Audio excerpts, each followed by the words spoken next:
Murat Çiçek 25 Haziran 2026 tarihinde Japonya'da bir trafik kazası sonucu gözaltına alınıyor. Aslında yaşadığı trafik kazası hafif bir trafik kazası ve herhangi bir fiziki yaralanmanın olmadığı bir kaza. Sonraki süreçte Japonya'da gözaltına alınıyor. Burada gözaltına alınma gerekçesi olarak da üzerinde bazı belgelerin eksikliği gerekçe olarak gösteriliyor. Tabii burada gözaltı süresi uzun bir gözaltı süresi. 25 Haziran'dan öldüğü tarih olan 2 Temmuz'a kadar bir Japonya'daki polis merkezinde gözaltında tutuluyor. Burada yaşadığı şikayetlere rağmen, yani bizim sonradan incelediğimiz belgeler ve aktarımlardan yola çıkarak bunu söyleyebiliyorum. Karakoldayken yaşadığı karın ağrısı, özellikle karın ağrısı şikayetleri dile getirilmesine rağmen Japonya'da basit düzeyde bir klinik, birinci basamak bir kliniğe götürülüyor. Şikayetlerinin geçmemesi üzerine de daha sonra bir üniversite hastanesine götürülüyor. Ancak burada da ne yazık ki Murat'ın mevcut şikayetlerini ortaya çıkaracak bir ciddiyette herhangi bir yaklaşım ortaya konamadığını görüyoruz. Sadece bazı kan tetkikleri alınıyor. Onun dışında müşahedeye alınma ya da yatırılarak takip edilme gibi bir süreç yaşanmıyor ve nihayetinde 2 Temmuz sabahı Murat Çiçek gözaltında olduğu polis merkezinde yaşamını yitiriyor. Tabii bu olay aslında dünyanın birçok ülkesinde son yıllarda yani var olan göçmen ve mülteci karşıtlığının somut olarak vardı. Çok trajik bir olay. Özellikle Japonya'da da son yıllarda Kürtlere karşı göçmen karşıtlığı, yabancı karşıtlığı temelinde bir yaklaşım var. Uygulanan bazı politikalar var. Murat da ne yazık ki bu sürecin bir kurbanı oldu. Tabii sonraki süreçte Murat'ın cenazesi Türkiye'ye getirildi. Ayrıca şeyi de bu arada belirtmek gerekir. 2 Temmuz'da yaşamını yitirmesine rağmen ne yazık ki aileye yaklaşık bir hafta sonra, bir hafta 10 gün sonra, ben şu an tam olarak onu bilgiye sahip değilim ama geç bir zaman sonra aileye bilgi veriliyor elçilik tarafından Murat'ın yaşamını yitirdiğine dair. Sonraki süreçte tabii bu kamuoyuna, basına yansıdıktan sonra cenaze Van'a getirildi Cuma günü. Ancak ne yazık ki cenazenin otopsiye uygun olmaması nedeniyle 2 gün Van Adli Tıp Kurumu'nda bekletildi. Bu süreçte ailenin talebi üzerine ben de Türkiye İnsan Hakları Vakfı Van temsilciliği ve Van Hakkari Tabip Odası'nı temsilen bu otopsi sürecine dahil oldum. Tabii otopsi sürecinden önce aileye verilen bazı belgeler var. Bu belgelerin içerisinde Türkçe tercümesi yapılmış belgeler var ama hala tercümesi yapılmamış, Japonca düzenlenmiş bazı belgeler var. Dolayısıyla biz kısmi var olan belgeleri inceledikten sonra otopsi sürecine dahil olduk.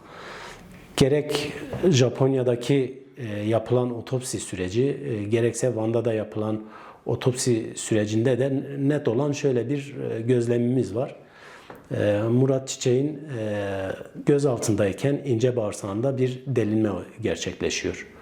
Bu ince bağırsaktaki delinmeye bağlı zaten günlerce şikayetleri, karın ağrısı şikayetleri yaşanıyor ve ince bağırsaktaki delinmeden kaynaklı yaygın karın duvar zarında iltihaplanma gelişiyor. Aslında bu klinik tablo çok rahat uygun koşullarda takip edilebilirse, hasta olan kişi hastane koşullarında yatırılıp ilgili birimlere konsülte edilebilirse çok rahatlıkla tedavi edilebilecek bir hastalık iken ne yazık ki çok bariz olan bir ihmalden dolayı yaşamını yitiriyor Murat Çiçek. Van'da yapılan otopside de ince bağırsakta delinmenin gerçekleştiği bölümden parçaların alındığı Japonya'daki otopside ve patolojiye gönderildiği ve bunun sonuçlarının ilerleyen süreçte aileye verileceği bilgisi şu an elimizde mevcut. Ayrıca Van'da yapılan otopsinin sürecinde de alınan doku parçaları var, alınan kimyasal örnekler var ve bunlar da bir kısmı burada, bir kısmı da İstanbul Adli Tıp Kurumu'nda incelenmek üzere gönderildi. Bunların da sonuçları çıktığında tablo otopsi raporunda da nihai olarak ortaya çıkacaktır. Kesin ölüm sebebi.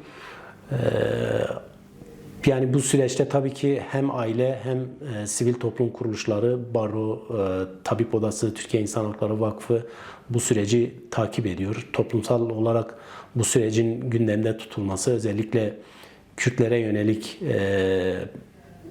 bu Japonya'daki politikaların gündeme getirilmesi gerekir.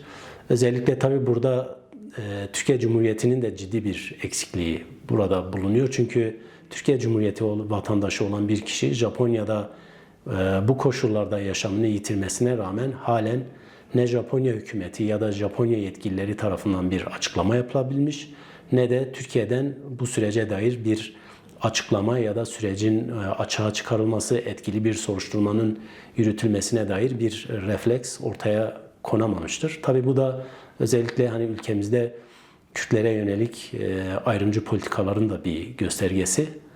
Bu anlamda biz eğer hani eşit yurttaşlık temelinde bir Kürtlere yaklaşımdan bahsediyorsak, Murat Çiçek olayının da Türkiye Cumhuriyeti tarafından, özellikle de Japonya Büyükelçiliği tarafından etkili bir şekilde bu sürecin takip edilmesi, var olan ihmallerin açığa çıkarılarak burada sorumlulukları olan kişi veya kurumlar hakkında gerekli işlemlerin de yapılması gerekir.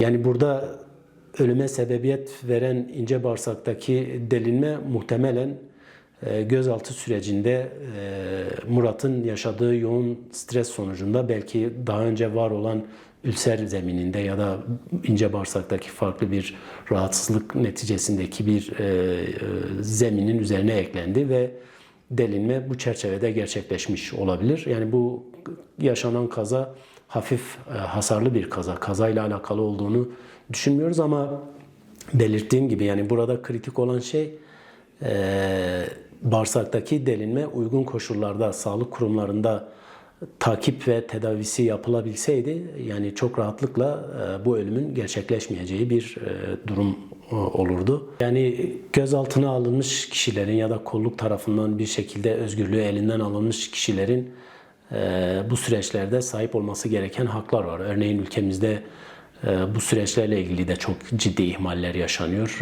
Örneğin darpçe bir muayenesine götürülürken uygun koşullarda bunun yapılmaması, İstanbul protokolüne uygun süreçlerin işletilmemesi gibi sorunlarla karşılaşıyoruz.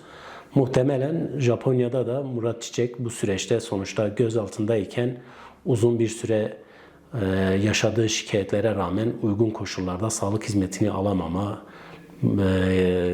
gibi bir durumla karşı karşıya kaldı. Dolayısıyla burada hem gözaltında kaldığı polis merkezindeki görevlilerin hem de bu süreçte bir şekilde dahil olmuş olan sağlık kurumlarının ciddi bir ihmali söz konusu. Etkin bir soruşturmayla bu süreçlerin açığa çıkarılması gerekir.